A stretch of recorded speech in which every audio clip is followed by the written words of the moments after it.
welcome to tonight's recap of The Amazing Race. Was it amazing? It was pretty good. All right, so they were in Chile and then staying. This leg was also in Chile. So they had to find the officer of the day And to get the next clue. The clue was like, you need to go to this ship and... Well, that was closed. Yeah. Because it was like 3, 4 in the morning. So Marie, I think it was like, now here's the backpack line. Put your backpack in the order that you came. Of course you want to do that when you're first. All right, well, the Afghanimals were like, BS. Yeah. What is this, middle school? I'm not doing that. It wasn't really something that required an order because everyone just went at the same time. But when the ship opened, they had to find out what Arturo Prat said in Spanish when his ship was sinking. Something. And they had to go find the fake captain and tell him that to get to the next clue. What if it was, are you sure it wasn't a real captain?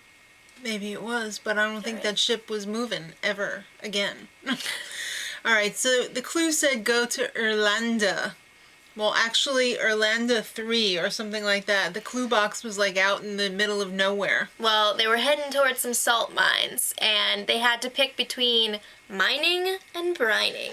Well, to get to mining and brining, they had to ride these mountain bikes that were a little bit difficult for some of the people. They didn't really say how long the trip was for the biking, but some people were having a tough time.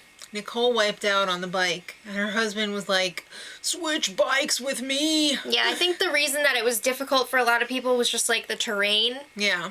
It's a lot different than riding on a road. Yeah. So mining was smashing big old rocks of salt to find the clue inside, which was really a lot of hard work.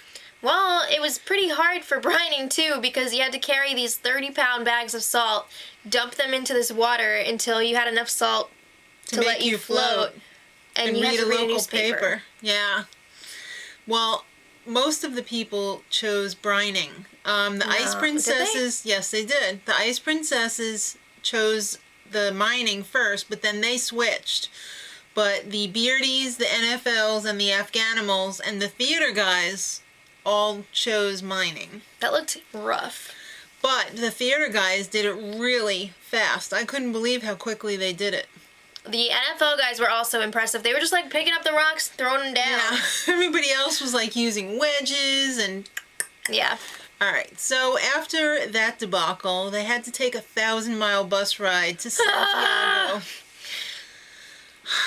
That takes 24 hours on a bus. When I heard 1,000 miles, I was like, that's going to take a long time. But in my head, I was like, what is that, like 12 hours or something? And when they said 24, I was like, blah. Well, it might have been 12 hours for, like, regular car, I don't even know. They had to make stops, you know? Yeah, the stops really add on. Right. So when they got to Santiago, they had to go meet up at the plaza. All right. So the first bus to leave left at 1:30. I think it was getting in at 1:30, actually. I thought it left at 1:30. See, that was very unclear, especially to the theater guy, Rowan.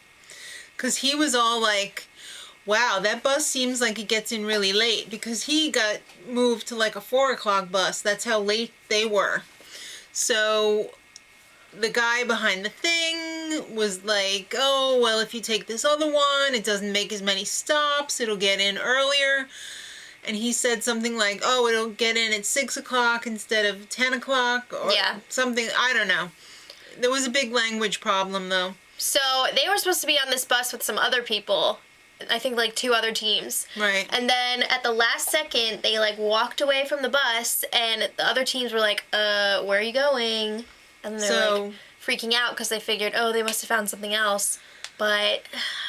when they found out that this bus was getting in at like 10 p.m. and everybody else was getting in at 6, they started to panic a little bit. I would well, too. They should. And they ended up getting a bus that was only like an hour and a half behind the other buses. But when they got to the plaza, there was a roadblock.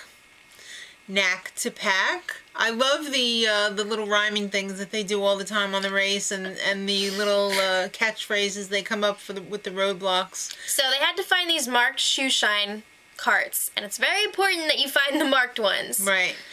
And you had to shine somebody's shoes and then pack up the cart and deliver it to the garage. Garage. Thing. Yeah, the shoe shine cart garage. Yeah, so everyone was like dropping the stuff all over the place. It was going out into the streets. Well, let's check back on the late to arrive bus. The baseball wife, her husband played baseball with Tim in minor leagues. Tim and Marie. Right. Or in college, I think. And Tim and Marie, I think it was minor. I thought they played together at Rutgers, but okay. Oh, okay. In any case, they knew each other. And So, it just so happens that the express pass is in the possession of Tim and Marie, the one they have to give away. Oh yeah, we trust you guys. We'll totally give you the pass. So they were like, okay. And then they were like in a few weeks. Yeah. So, they said they would get it. They didn't get it yet. And we find out that Marie is a real bitch. A real bitch. She was doing the challenge, the roadblock with the shoe shining, and she kept asking the guy, like, oh, is this good? Is this good? The guy was like, no, shine my shoes for real. Yeah. She just couldn't seem to please him. And I'm thinking that's why her and Tim are broken up as well. I don't know. So then Rowan and Shane finally show up for the roadblock. They're so late, but they actually see other teams, so it's like not it's not a lost cause. Out of control. But Rowan went and grabbed the first shoe shine guy he saw, not a marked one. He was not affiliated with the Amazing Race at all, and he was very confused. And he was trying to explain to Rowan, this is my job. This is not like some game. This is what I do for a living. And there was, again, the language barrier there. So, it probably would have helped if they had spoken Spanish like some of the other teams. Well, this poor man agreed to let Rowan shine somebody's shoes. And he showed him how to do it. He packed up his stuff, and he let him bring the cart to the garage.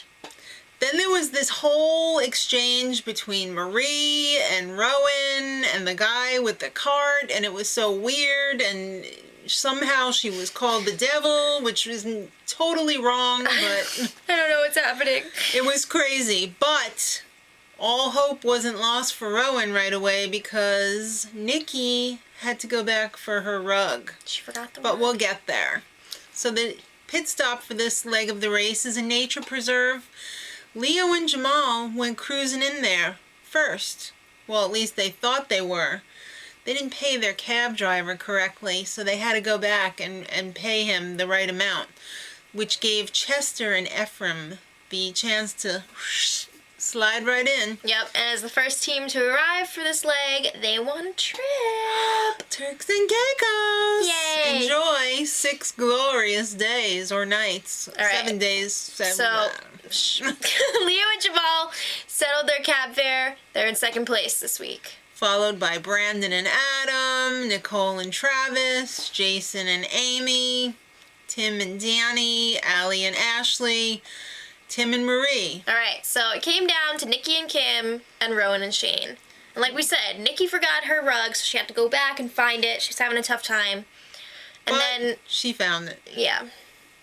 So they came in 9th, which means Rowan and Shane came in last. They made some really big mistakes this week, though. Really big. Mostly due to the language barrier, I think, was the big problem. That's tough when you don't speak Spanish and you're in a Spanish-speaking country. They didn't follow the clue to find the marked cart. That too. So Language. It was in English. I know. Well, they don't have command of the English language. What can I say? Do. But next time, it's going medieval. I love it. I hope they do a little Renaissance fair stuff, but I think they're not.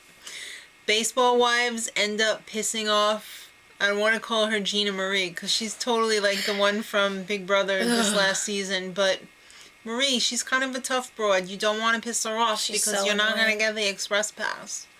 But she doesn't have pink hair for nothing. All right. Till next time. Much love.